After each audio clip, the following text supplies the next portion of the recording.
আমি পারতেছি না, তাদের সামনে গিয়ে কথা বলতে পারতেছি না। আমার ঘুম হচ্ছে না, কি করব তাদের সামনে গিয়ে। আমার আসলে আমি চাই যে পৃথিবীর কোনো শিক্ষক যেন এভাবে লাঞ্ছিত না হয়, কোনো শিক্ষককে যেন এভাবে আঘাত করা না হয়। সব শিক্ষক যেন নিরাপত্তা চায়, আমি এটুকুই চাই।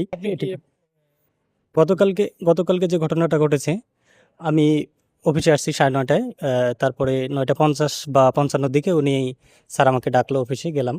স্যার বলতেছে যে আপনি কাজ করেন না কেন, আপনাকে উপবৃত্তির কাজ দেওয়া হয়েছে, আপনি করেন না কেন?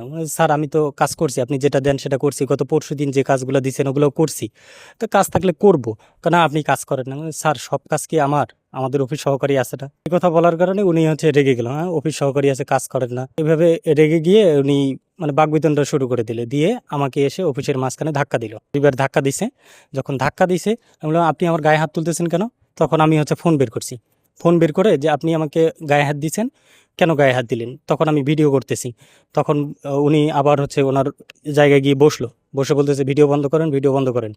তারপর যখন 10টা বাজলো, সব ছাড় ক্লাসে চলে গেল। আমি ষষ্ঠ শ্রেণী হাজিরা খাতাটা ওনার টেবিলের সামনে আছে। আমি বললাম যে আমাকে খাতা দেন, আমি হাজিরা করতে যাব। কয় না, তোর কোনো ক্লাস নাই, তুই কোনো ক্লাস নিবি না, তোর ক্লাস নেওয়ার দরকার নাই, তুই কোনো দায়িত্ব পালন করিস না। বললাম যে আমি তো দায়িত্ব পালন করি, আমি ক্লাস নিব না। তখন আমাকে আর ক্লাসে যাইতে দেওয়া হয়নি। তারপরে সব স্যারকে পাঠাই দিল। পাঠাই দেওয়ার পরে আমাকে ধাক্কাচ্ছে, সব স্যার নাই, আমাকে ধাক্কাচ্ছে, বের হ এখান থেকে, বের হ, তুই এখানে থাকবি না, আমার সামনে থাকবি না, আমার অফিসে থাকবি না। এভাবে ধাক্কাচ্ছে। আমাকে ধাক্কাচ্ছেন কেন, গায়ে হাত দিচ্ছেন কেন? তারপরে আমাদের যে আয়া আছে, ওকে বললো যে দরজা জানলা লাগাও। তো দরজা জানলা যখন লাগাইতে বলছে, উনি দরজা লাগাই দিছে, জানলা লাগাই দিছে। তখন আমাকে ধস্তাধস্তি, ফোন নিয়ে মারামারি করছে এখানে। পরে আমি একটু ফাঁকা পাইছি, আমি দৌড় দিয়ে এদিকে আসছি, এদিক দিয়ে ভিতরে ওইদিকে চলে গেছি, যে ওইদিকে স্টুডেন্ট নাই, যাতে আমার ভিতরে যে ব্যাপারটা এটা যেন কেউ না জানে। তখন ওইদিকে গেছি।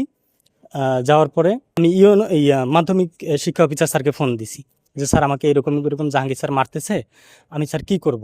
কয় তাহলে আপনি থাকেন, আমি ওনার সাথে কথা বলি, সমস্যা নাই।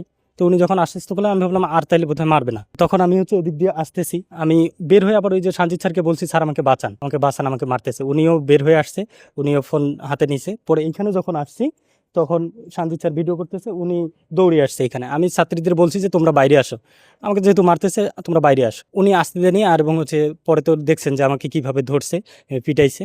এবং ওই সঞ্জিত স্যার যে ছিল, ওনারও ক্লাসে রুমে গিয়ে ওনার সাথেও আর কি মোবাইল নিয়ে কাড়াকাড়ি হয়েছে। শিক্ষকের উপর যেভাবে হামলা করছে, আসলে শিক্ষক সমাজ, শিক্ষক হিসেবে আমি আসলে লজ্জিত। এবং আমি ছাত্রীদের সামনে কিভাবে যাব, এটা আমি পারতেছি না, তাদের সামনে গিয়ে কথা বলতে পারতেছি না। আমার ঘুম হচ্ছে না, আমি কি করব তাদের সামনে গিয়ে। আমার আসলে আমি চাই যে পৃথিবীর কোনো শিক্ষক যেন এভাবে লাঞ্ছিত না হয়, কোনো শিক্ষককে যেন এভাবে আঘাত করা না হয়। সব শিক্ষক যেন নিরাপত্তা চায়, আমি এটুকুই চাই।